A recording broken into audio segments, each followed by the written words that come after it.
everybody. Welcome to our webinar on the USMCA, which will go into force in just a couple of weeks on July 1st. I'm going to do a little bit of housekeeping real quick. This is an interactive webinar or Q&A session. So we're here to answer any questions you guys have. So you guys can start submitting those right now. There is a Q&A button you will see on the top or bottom of your screen. So while you're submitting those questions, I guess I'll talk about Scarborough for a minute. Okay, so Scarborough is a full service international and domestic transportation provider. We are a US and Mexican customs broker, and we also offer warehouse and fulfillment services. We're known for our expertise in customized solutions, and we're headquartered in the heart of America, Kansas City. We have offices across the USA, and we have close partners in every major port in the world. My name's Kim Taylor. I'm Marketing Director for Scarborough, and we're lucky to have with us today Adam Hill. Adam is the President and Chief Operating Officer of the Scarborough Group of Companies. He's a licensed customs broker, a certified import specialist, and a certified export specialist. Adam is also an expert in North American trade, and I'm so excited to share his knowledge with you all today. But before I hand it over to him, I also want to mention that if your company needs help or guidance, we are always offering consultations to help walk you through or solve your problems. So definitely send an email to that consulting email and we will follow up with you. Anybody that's joining right now, feel free to submit your questions anytime throughout this. Go ahead and start submitting them now. Hit that Q&A button, submit them there. And yes, you guys will receive a copy of this presentation and a recording in a week or so. So I will turn it over to Adam now. And Adam, you can talk about the new North American trade agreement with us. Perfect, thanks Kim. Like Kim said, we already have some questions flowing in. Please ask them. Kim will start to compile them and we'll kind of ask them throughout the event, or if I see something come up and it makes some sense to talk about at the same time, I'll see if I'm capable enough to stare at the second screen at the same time. So real quick, Customs did just announce the new uniform regulations. We'll talk about those just for a minute. De minimis and low value entry, some transshipment options if there are some, the SPI change, what does unconditionally duty-free actually mean? Probably the big one, Nafta does not equal USMCA. I think that's probably the most important thing that we take away from today. What does the new form look like? Record keeping, and obviously a Q&A. So as we get into that, the first thing I'm going to talk about really quick is the new uniform regulations. So what the uniform regulations really break down is three main chapters of the new USMCA, chapters 5, 6, and 7. And the whole point of this is so that each of the three countries involved in USMCA function and enforce, and that's really where chapter 7 comes in, enforce their governance at the border evenly and equally across both of our borders, north and south, and by both the Canadian and Mexican government along with US Customs. So these were just published. They're not final yet. They're still waiting final review as they have to be translated into French and translated into Spanish. So there'll be a little bit of that that's still coming down, but we anticipate these being very, very much the same as what's already been announced. I think it's either the last slide or second to last slide here. We do have a link if you want to go review them. It's a pretty short read. I think it's only 5 or 6 pages. And really the biggest deal is kind of walking us through how is everybody going to proceed as of July 1st. And as Kim said, we're only a couple of weeks away. So there's a lot that's still coming up. We're going to get a lot of questions. Kim and I were talking earlier today, and this new USMCA really is the topic of the day. And so as we get into this, there are some changes between NAFTA and USMCA. The first one we're going to talk about real quick is low value entry. So the United States has an $800, Canada raised theirs to 150 Canadian dollars, but only 40 Canadian dollars for GST. So there's really some complications for some of those really low value things going into Canada. Mexico raised theirs as well to US 117, but at $50, we're going to have to start paying taxes again. So there is some changes inside of this, but at the end of the day, There's still some tax provisions for even those really low value entries. So we just want to call that to your attention. The next thing that we want to talk about is what's called de minimis. De minimis did change a little bit, and a good is considered originating, meaning that it can own it can be considered qualifying for USMCA if the value of all of the non-originating materials are less than 10% of the total cost. So if 90% of the item is Mexican origin and the last 10% is kind of a smorgasbord of multiple countries, we should still be able to get that USMCA qualification. Do note though that HTS chapters 1 through 27 plus textile and apparels have some slightly different de minimis rules.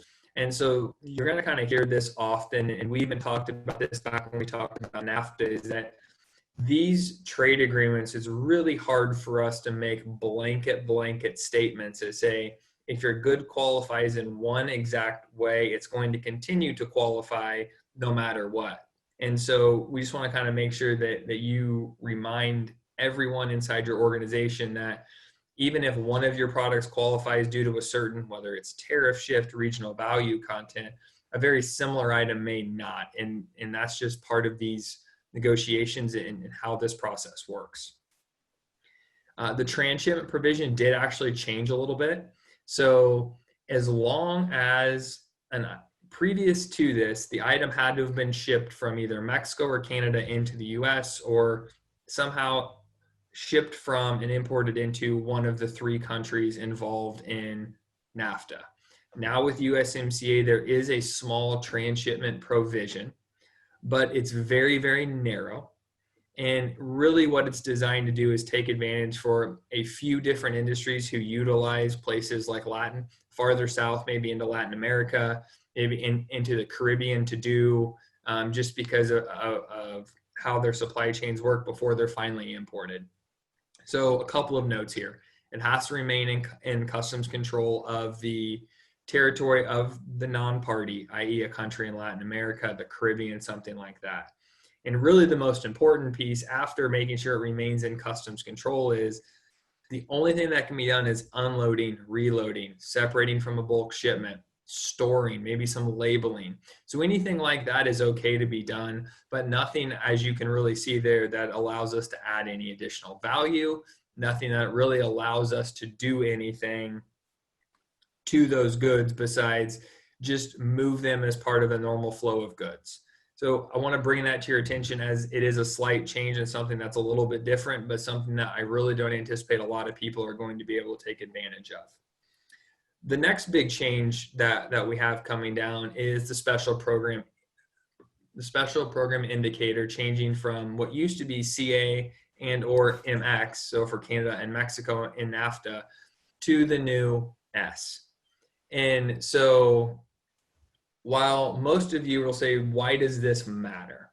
So it matters in a lot of different areas that maybe you're not quite anticipating. And it really gets into the details of, what your broker does on your behalf when they're filing your customs entry. And so if you look at the tariff book itself, you'll see there in the special rate column, currently you'll see CA and MX. And that's how you know that your product qualifies for, at that time, was NAFTA. Here shortly you will see an S, and that's how you know that tariff number, the item that's in that tariff number, could qualify for the new USMCA. Now obviously there's a lot that goes into that qualification, but a couple of points here where this is going to start to get really interesting is those of you who are involved in the reconciliation program. You have some work that was done under NAFTA because now we're in mid-year, and you have some new work getting ready to be done under USMCA. That's going to create additional legwork on your part. While the time frame of filing, specifically in reconciliation, doesn't change, it is changing because now we're going to have to file two entries, one for the old NAFTA and one for the new USMCA.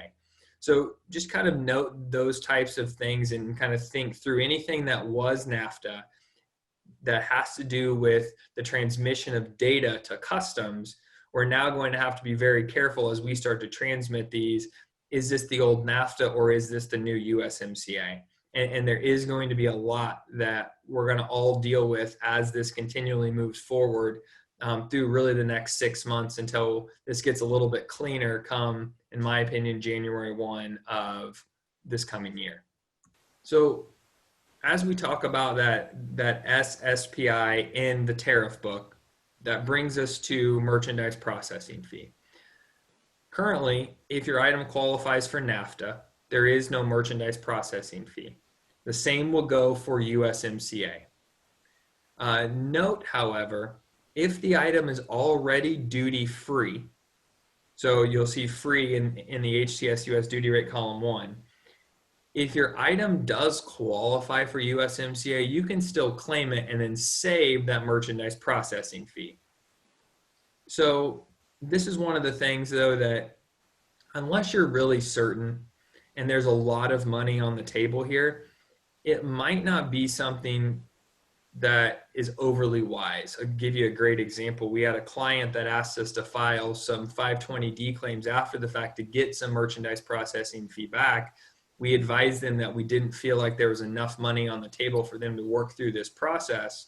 They worked through this process, and now Customs is coming to them asking, we don't even know if you have the right tariff number. So we went from duty-free to now on Customs radar dealing with a potential tariff classification issue. So merchandise processing fee, while saving it is nice, it may not be if you're saving $50 an entry and you're not doing that many entries, it just might not add up to enough money to worry about.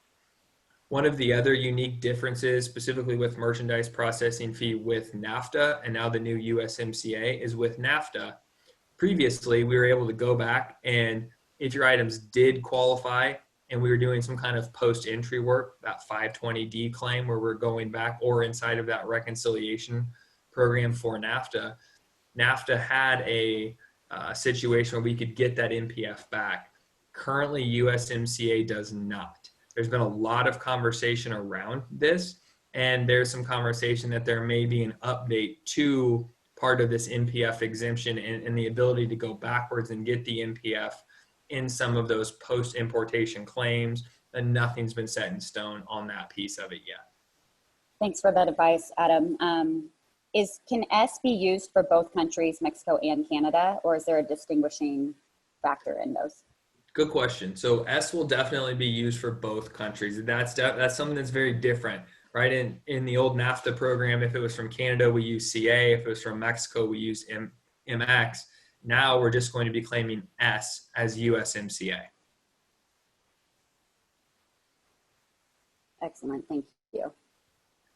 So now we're going to start to kind of move a little bit further into this NAFTA doesn't equal USMCA. And I know that's kind of scary. I know July 1st is coming quick, but it's something that we all need to understand that it's here. We're going to have some period where there's going to be some lax compliance around this, and that's going to be okay. Customs is aware of this, but know that we have a lot of work to get done in a couple of weeks. So your goods qualify for NAFTA. This is a question we get all the time. My goods already qualify for NAFTA. Do they automatically qualify for USMCA? The answer to that is no. There are enough changes in this, especially when we get into textiles, automotive, chemicals, things like that, that there's enough changes that there may have been a change that pushes your product out. Maybe if it doesn't push your product out this year, if you look at some of the automotive sections, they have maybe a 5-year change in what some of that regional value content has to look like. And with that, you're going to have items that maybe qualify this year, next year, and then not going forward unless you make some sourcing changes. So there's a lot that's changing in here. Automotive, chemicals, and textiles are really the big three, but you need to double check everything and not just make the assumption that because it qualified for NAFTA, that you already know it's going to qualify for USMCA. I can't say that enough times. If you need to play this as a broken record for anyone inside of your organization, this is the most important piece, is that they do not equal one another, and there are enough changes that everything needs to be reviewed. So the next big question we get all the time is, can I use my current NAFTA certificate of origin for USMCA? So I was on a call with Customs maybe 2 weeks ago. I'm sure there's probably a few of you that were on the same call. Customs emphatically said no. That they will not accept your NAFTA certificate of origin. Now, everyone's talking about this, and we'll kind of keep going, but everyone's really talking about this idea of now there's no form, what do we do? And so there is not a form. There are data elements that are required. If you look at what's currently on your NAFTA form compared to what's currently on what will be on your USMCA form, the data points are almost identical. A lot of the wording is almost identical for a few spots, especially the certification section at the bottom and what you as an individual are certifying that's on that form. So there's a lot of similarities. Really, the big difference between the two is with NAFTA, CBP had an official certificate of origin form.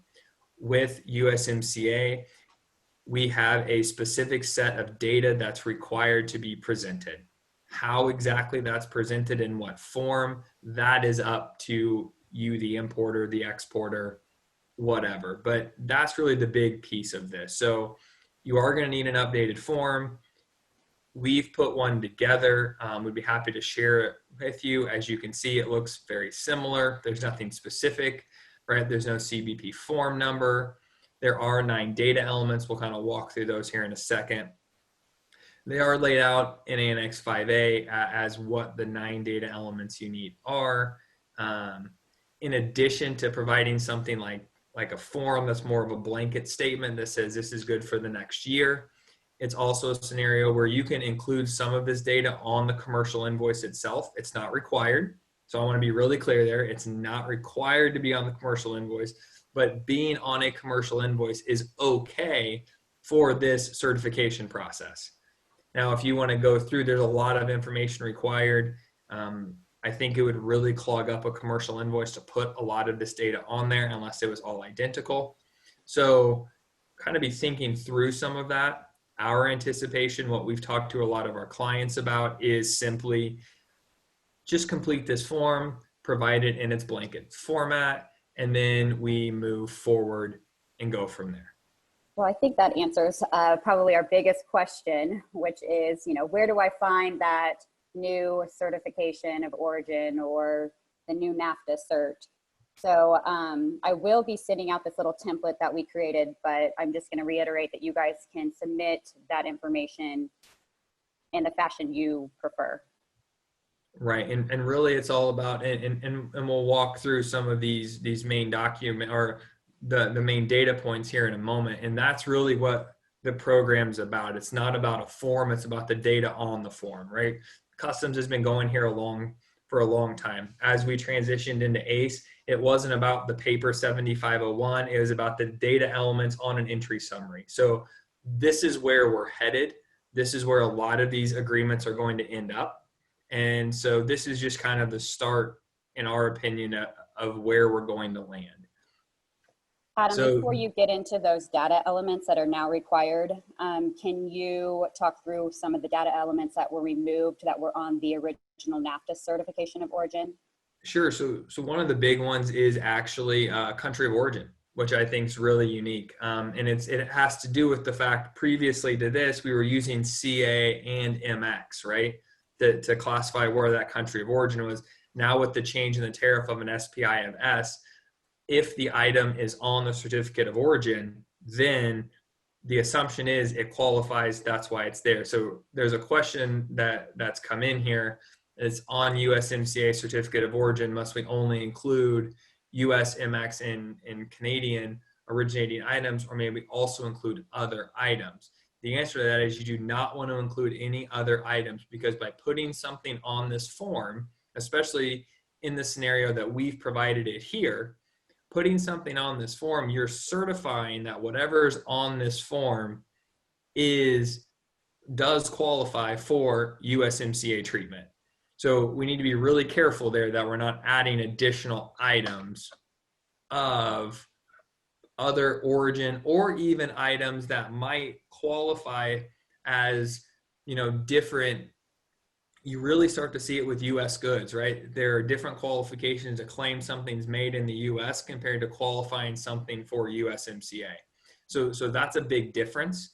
And so by putting something on this form, you are certifying that this item does qualify. So be really careful there with exactly how we handle that piece of this.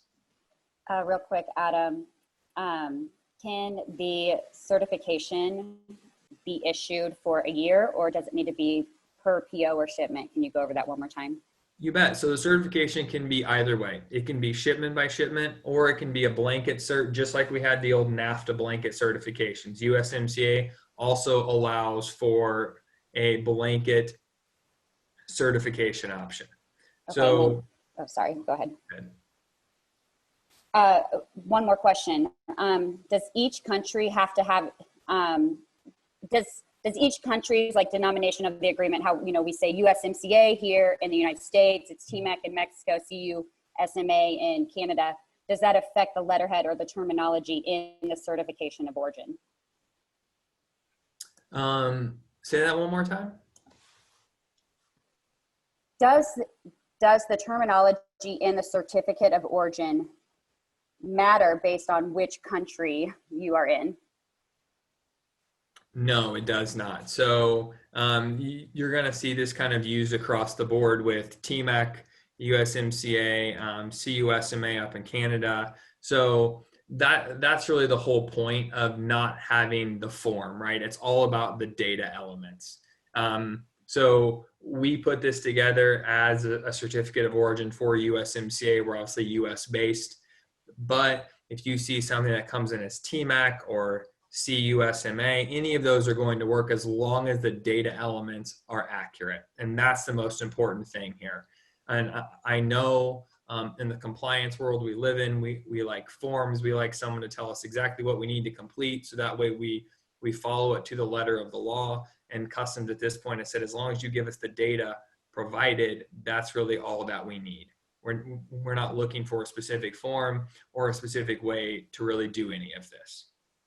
So I think you might have just answered the next question real quick. Can we leave the COO, certificate of origin, on the form just for internal verification?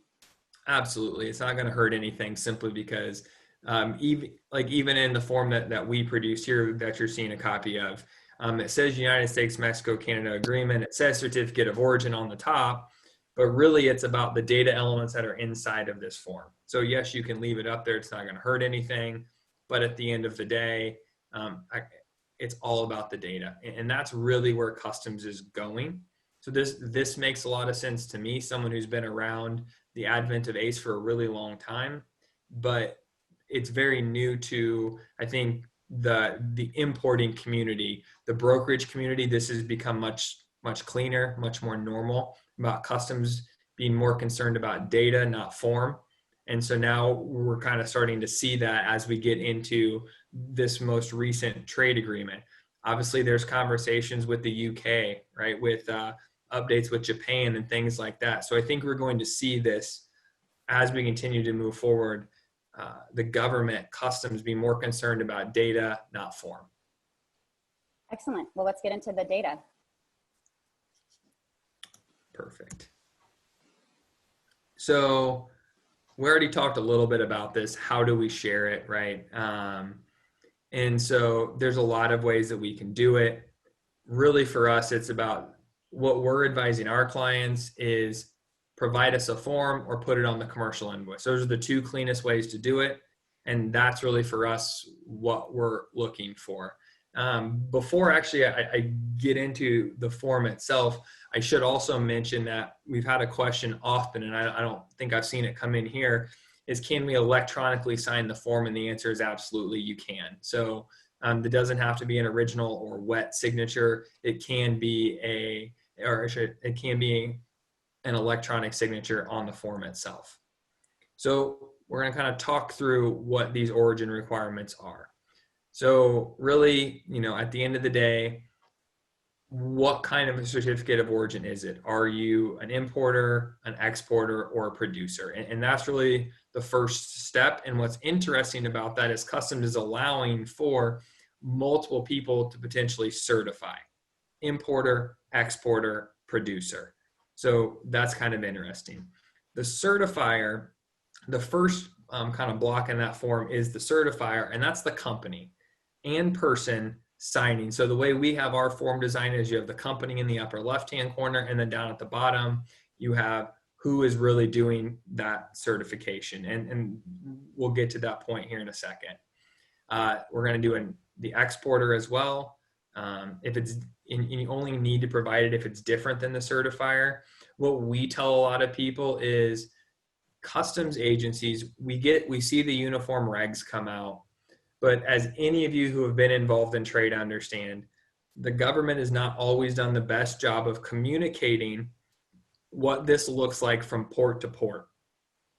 So even though a blank section of this document is okay, in this type of a scenario, if you're the exporter and you're obviously certifying, just fill out both forms. It's not that, or both pieces of data. It's not, you've already done it once. It's not going to hurt anything. And at the end of the day, it may only help you, as especially early on, as we work through some of these hiccups that we're going to see at the border as these forms start to come in. So the next piece is producer. One of the things that has remained the same, even from the old Nafta form to today on USMCA, is if there are multiple producers, stating various is okay. We can provide a list. We can also put available upon request by the importing authorities. This allows you to maintain some confidentiality if you're an exporter and you're selling something that somebody else produced. So that's a positive piece of this as well. Finally, you can also do the importer, name, address. If you don't know the importer, that's okay. It's not necessarily required. If you know it, go ahead and fill it out. If you don't, leave it blank, that's okay. We have description and tariff classification. The tariff classification still needs to be at the 6-digit level. We don't need 10-digit tariff numbers floated around. 6 digits is perfect. Description should be sufficient to relate it to the good covered by the actual certification. So this is really where we get into some nuanced pieces with some of our clients and really walking them through. Some clients like to put part numbers on their form, which makes a lot of sense. You have a part number, you have a description, it's very easy. You look at a commercial invoice, it says part 123. The USMCA certification says part number 123. Life is simple. Where we sometimes get into issues as we get into the weeds of some of these part numbers is that if you're issuing new part numbers often, you have multiple part numbers. If we're not keeping our forms updated, in theory, we could have a situation where now you have part number 456, it's brand new, and you haven't updated your certificate to say part number 456 also qualifies. While I think there might be an argument, especially if it's the exact same part as part number 123, that we could maybe get away with. It's kind of one of those areas that it makes a lot of sense in some areas, but there's definitely some drawback to issuing part number on there. So one of the things that we talk about is we have a lot of clients that have maybe HTS heading groupings, right? Maybe at that 6-digit level, they have a group and it says, all right, for anything that falls on this 6-digit level, this is the general description. That's a really good thing to use. That way you don't have to be so exact that it says part number 123, but you're also not so broad that customs isn't going to accept something like the word screw. It's not, there's not enough detail there. How do they really know that this applies to this item on the invoice? Because that's really, if someone's going to look at this, that's really what they're trying to do. They're going to say, does the description on the commercial invoice match or at least is similar enough to the description on the certificate? Origin criteria doesn't change from the old Nafta, so that still needs to be included. If it is a blanket agreement, we do need to include the blanket documentation on here as well. The last piece of this is the authorized signature and date. So it must be signed and dated by the certifier. And really what this is about is if every time we've given this presentation or something like this, back when it was NAFTA and we walked people through how do you complete the form, because with the old NAFTA, you might have everything right, but you completed the form wrong, and then your item wouldn't qualify, or you have some issues at the border. So I think not having a form is very valuable in this instance. But one of the things that didn't change is what you're certifying. And it's that you're certifying the goods described in this document qualify as originating, right? That gets back to that question of, do we put any other country of origin items on here? No. And the information contained is true and accurate. It says, I assume responsibility for providing such representations and agree to maintain and present upon request or to make available during a visit some kind of documentation to support the claim. So make sure, another question that we get often is, who can sign it? Who should we accept sign it? What we always look for is, do we think that the person signing it understands what they're signing and has the requisite knowledge to make said agreement? We've seen it a lot where you'll see something like assistant sign their certificates because maybe someone put a bunch through and someone just sat down and signed a bunch of them. Well, do you think that person knows what they're signing and understands the custom side of what this looks like? So we always look for someone. It doesn't necessarily have to be, there is no necessary requirement there, but it's certainly something that we always advise our clients to look for, to make sure that we agree that, okay, this person probably really does understand what they're signing. So Adam, we did have a couple questions that came Sure. in regards to that, like who can sign it, and you did answer that.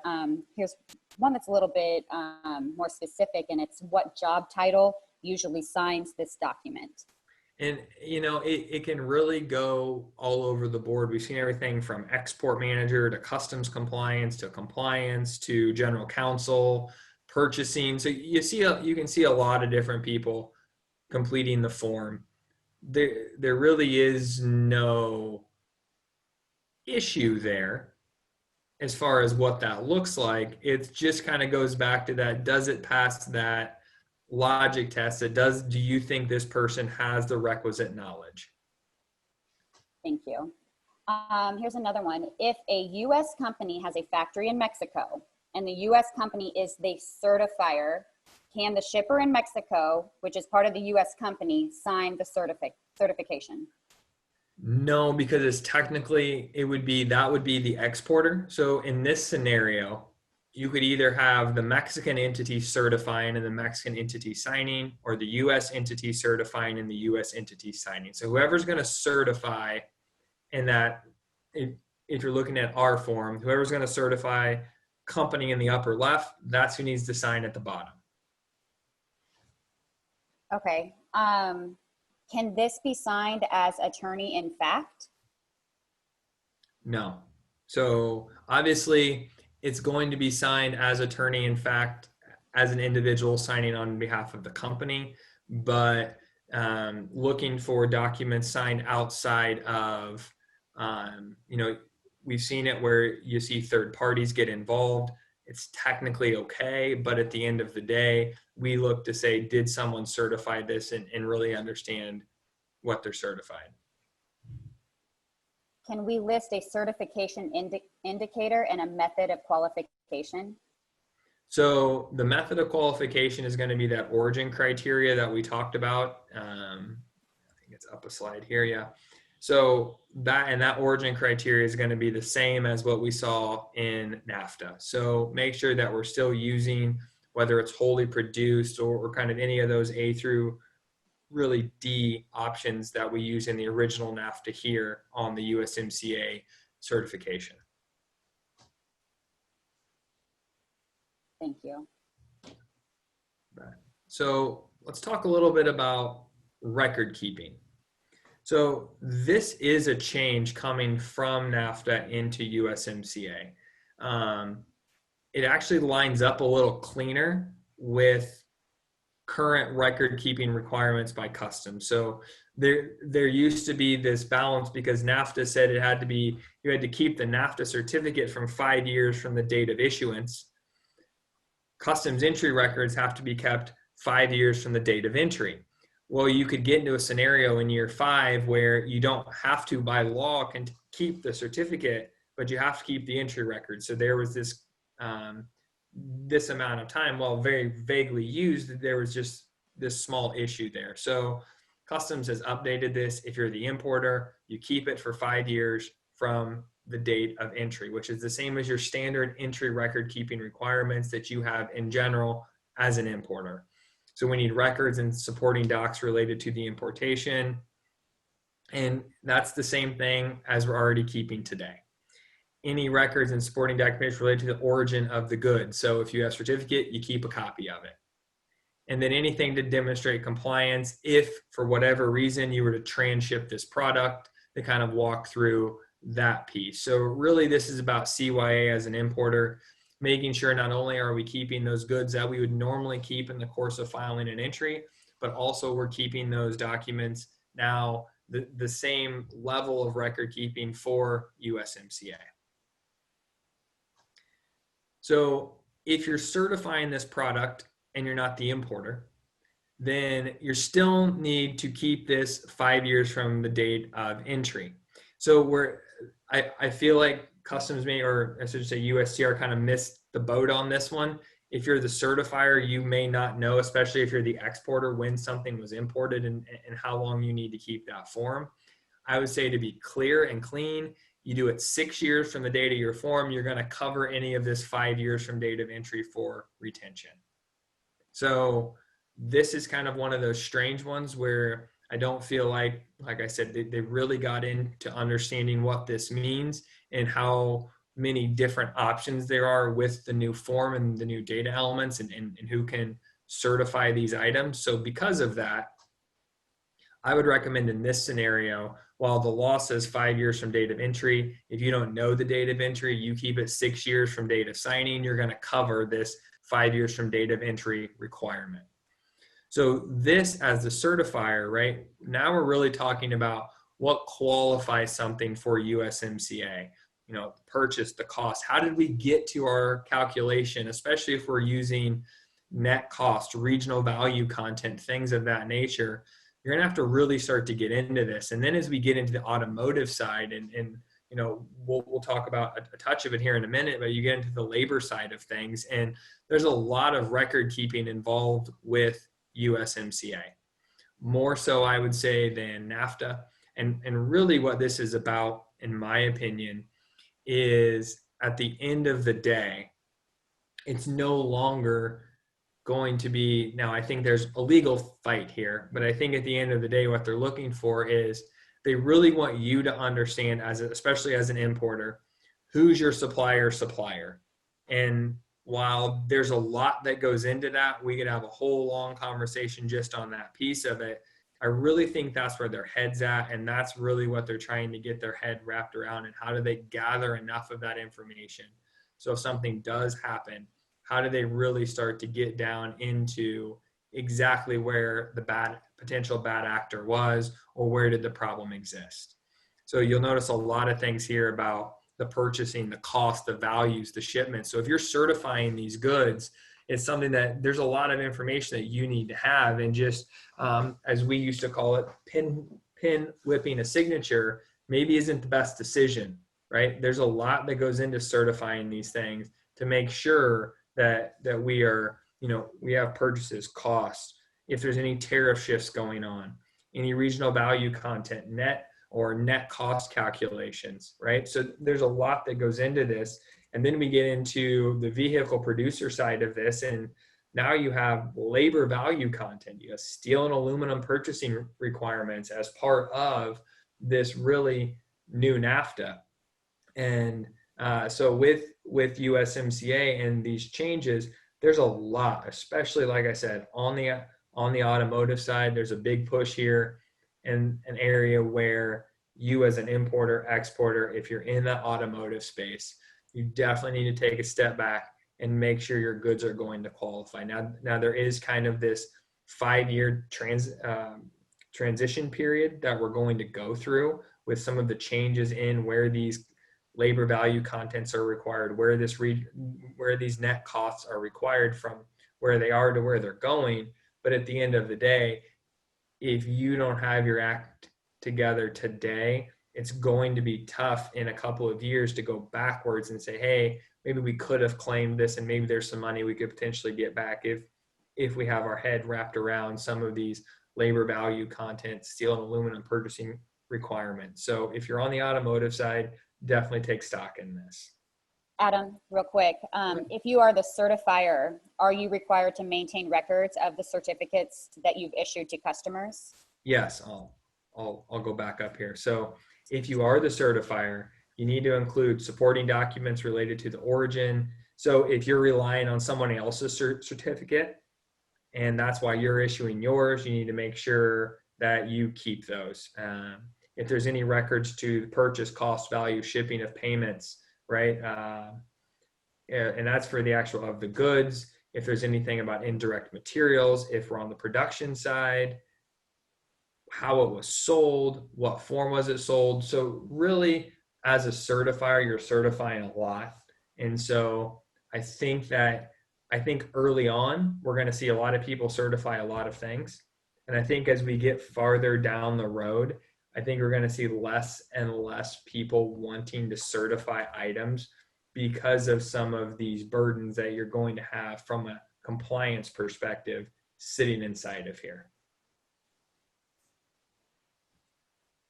So with the certificate of origin in general, so this is what we already talked about, right? There's a lot that's coming down. You need to investigate your entire supply chain. You also have this point where anything with customs, there's a lot. They're revoking past decisions on Chapter 98, repairs, alterations. I see there's a question on repair allowances. There's a lot changing right now. So they're redefining the substantial transformation. And really what that gets interesting in some of these Section 301 items is, in theory, you could have an item qualify for USMCA treatment. However, because it has Chinese originating Section 301 duties on it, you may actually have to pay those 301 duties even though your item qualifies for USMCA treatment. Now, I understand that's a lot to think through and take in, but at the end of the day, really what customs saw, and I think what a lot of people did, is they saw an advantage. They said, if I can get my items to Mexico or Canada, get them into a product, get it qualified for, at the time, Nafta, we're not going to have these 301 duty issues. And really what customs is really pushing to do is update some of these past decisions and say, hey, wait a minute, if it's 301, it's 301. And so that's where they're headed. At some point, is someone going to probably challenge this? Absolutely. But just know that you could definitely have a scenario where you would have both duty free from a USMCA perspective and Section 301.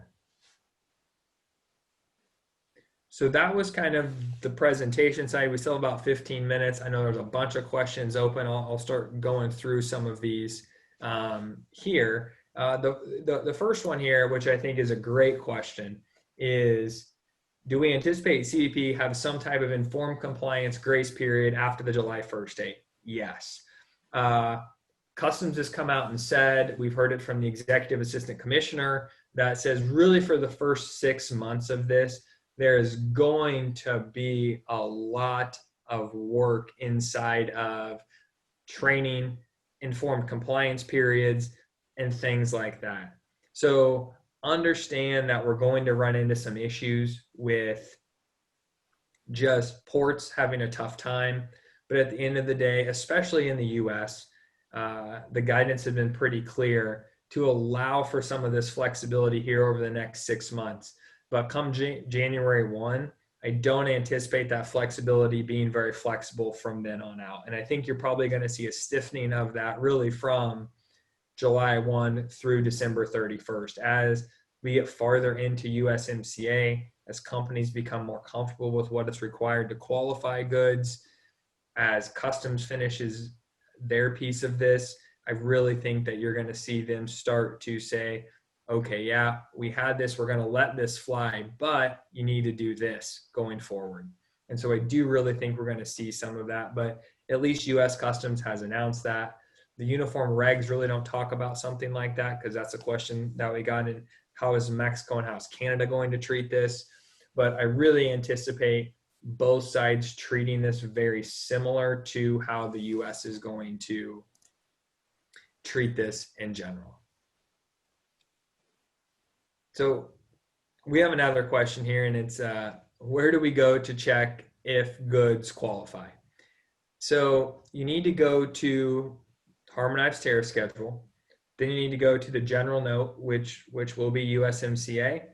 And then you need to find your tariff numbers and start reading through this as, is there a tariff shift requirement in my classification? Is there a regional value content requirement? Am I automotive? So now I have to go look at the specific automotive rules of origin. Am I textile? So I have specific rules inside of textile. Am I chemical? So I have specific rules inside of chemical. And so there's a lot. And that's why I say there's not kind of a one size fits all approach to this. Depending on the industry you're in, the items that you import and or export, there's a lot that goes into some of these conversations. And there's really a lot that goes into making sure that each individual item does qualify.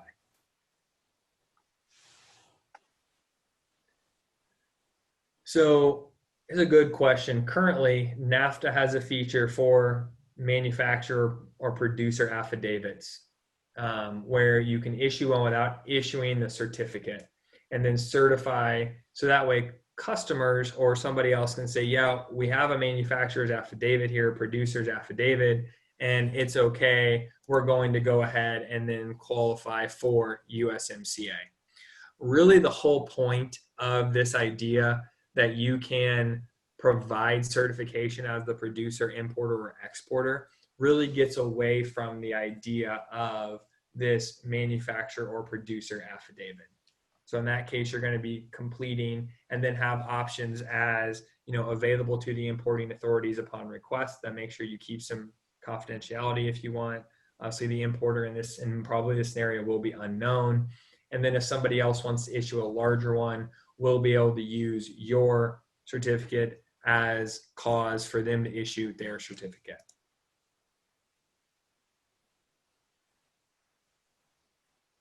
Okay, Adam, we have a couple of questions and I just want you to reiterate it again. Can our old Nafta form be used for the USMCA form? Can we use that exact form moving forward? No, you still need to update it. There's language, there's minor language updates. Customs has said they won't accept that form as the actual certification as of July 1st. And would you suggest that we submit that old Nafta form and our new USMCA data with all of our shipments for the first few months? I understand the thought process, but Customs has been really clear that they're not going to accept the form. So maybe from helping whoever your broker is and making sure that you're working, as a partner with your broker to say, hey, these goods did or didn't qualify, or what does this exactly look like? That I could see as a benefit. However, providing it to Customs or another government, you should never be asked for it.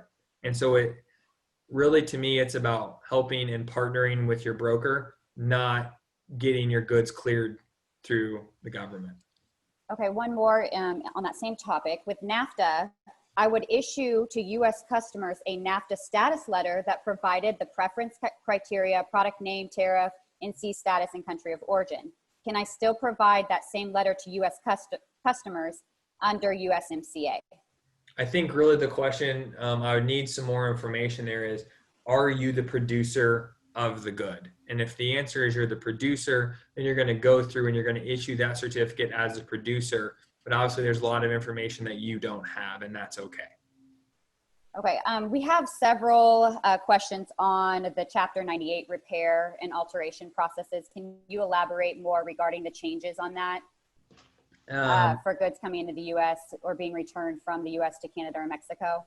So there have been a ton of changes inside of this, and really it's coming from more recent items from revocations of old rulings. And so I don't want to comment here specifically on 98 as a whole, rather than saying what we've already said, right? There are some changes. There's a lot of rulings being revoked. So we need to make sure that we have specifics so we can look at a situation like that one-on-one. And you guys can email that consulting at Scarborough email right there if you guys have more specific questions. We have a lot of specific questions that have been coming in about textiles or auto parts, chemicals. So I know that we're trying to keep it a little bit more general. So if you guys have those specific questions, email to that consulting email right there on the screen and our team will get back to you. Here's another question, Adam. Currently, I go to the general notes on the USITC.gov site to find Article 4.2 Rules of Origin. After July 1st, will this website be updated to the USMCA rules, or where do I find that information? In theory, absolutely. But we don't control the government's web presence. So, you know, I hope that they get this updated. You could go on right now. There are tons of places. We have probably 6 or 7 articles out there that link back to the text of the USMCA, where some of this data resides, the uniform regulation. So there's a lot of people out there posting a lot of this information. You're going to the right spot. I just know that when changes happen like this, usually the timing of some of these things don't happen in concert with what we would want to see as the importing and exporting public. You know, I would like to see already that the data was out there and published in that exact place and just says here, which one are you looking for? It's not. It's published in a lot of different places. U.S. Customs themselves are in the process of standing up specific centers for USMCA questions because they anticipate getting a lot of questions. We'll provide that email address out. I believe it's just usmca@cbp.dhs.gov, but we'll double check that before we send it out to everyone. And Customs will also be monitoring that mailbox and staffing it, at least for the foreseeable future, to kind of work through some of these changes, especially because, you know, yeah, this has been coming for a long time, but really it feels like from the day everyone agreed to July 1st was pretty compressed as far as timing goes, which is why I think you're seeing this next 6 months of informed compliance, where you're seeing this more lax enforcement on specific USMCA versus Nafta issues. So there is some stuff that you're going to see over the next 6 months, kind of still needs to work through the bugs and work through the process. Okay. Adam, is there any effect on duty deferral process, like a type 08 entry summary? I'm not actually, we don't do any type 08. So I would need to do a little bit more research on your specific instance to give you a for sure answer one way or another. Okay. How is a distributor supposed to create a USMCA certificate of origin if only the importer, exporter, or producer can certify? Will you say that question again, Kim? How is a distributor going to create this USMCA certificate of origin if only importers, exporters, producers can certify?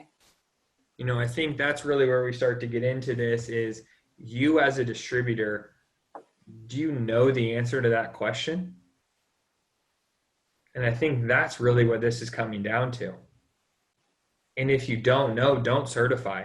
And your salespeople will be running around, jumping up and down, saying, if we don't certify this, we're not going to get the sale. And there's all sorts of stuff.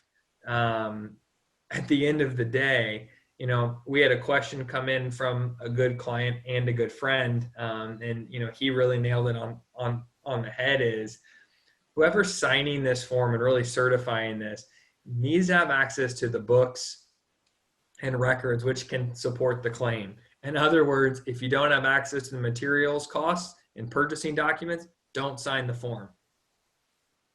So that's really what this is all about.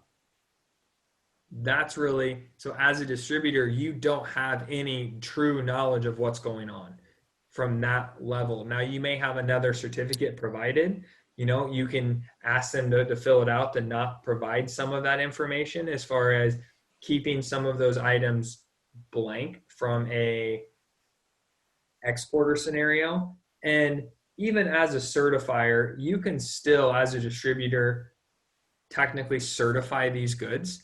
but do you really know the answer to that question? Now, if you've received from the actual producer a document that says, yes, these are good, and now you're turning around, but if you're the certifier in some instances, are you the exporter in that case? Maybe, maybe not. There's a lot that really goes into this. And I think that in the past, and we've harped on this for a long time, is that you don't just issue a form to issue a form. And I think that's really the most important piece of this is make sure you understand what you're signing and what the consequences of signing it are, especially when it's wrong. Excellent. Go ahead. We had another question come in, and it's something that I just wanted to touch on real quick. And it says, if you're CTPAT, ISA, a C participant, would we have quote unquote immunity when using S to save on MPF on an already duty-free product? AKA, we don't have to deal with someone at a port who decides to challenge the S claim. So from the standpoint of immunity of, yeah, you're not going to have penalties, yes, because that's the point of, right, that ISA program, importer self-assessment. You're identifying issues within your own supply chain, but that doesn't immunize you from the idea of if your tariff number is wrong, something needs to be changed, that you could ultimately still have to pay that because there's a larger issue at hand. Okay, Adam, I have two more questions. We've actually had several more questions come in about where do I find this new form, and are we going to receive the presentation? Yes, I will be sending out a copy of this presentation along with the template that we have created. You do not have to use that. That is not a form by any means. It's just a template you can use in the future to submit your data.